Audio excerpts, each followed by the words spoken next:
of course, we're seeing this increasing pressure on officials to ramp up their response to not be seen to be doing the wrong thing.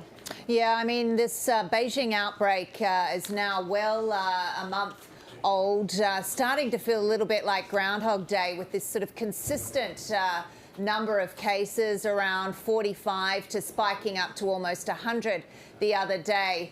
They have got various restrictions in place, but they don't seem to be able to squash the outbreak and really eliminate it, which is, of course, the intention of China's COVID-0 strategy, which remains in place. So you are seeing a little bit of a ratcheting up of the heat on officials in Beijing.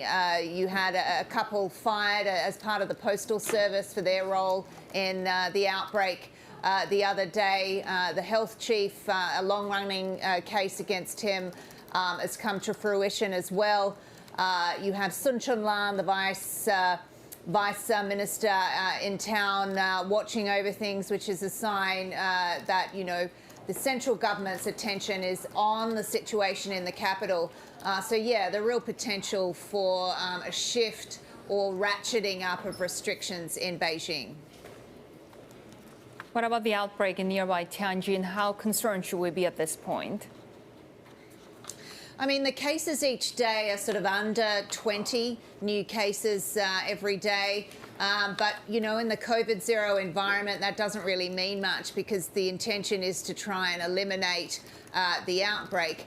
So you have seen this central city area. I mean, it's not a huge industrial part of the city. It's quite tourist focused, you know, offices. So not hugely significant, the part that they have locked down.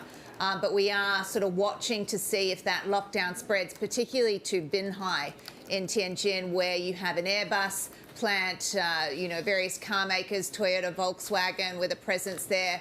That would be a step up in that situation there if you're seeing disruptions.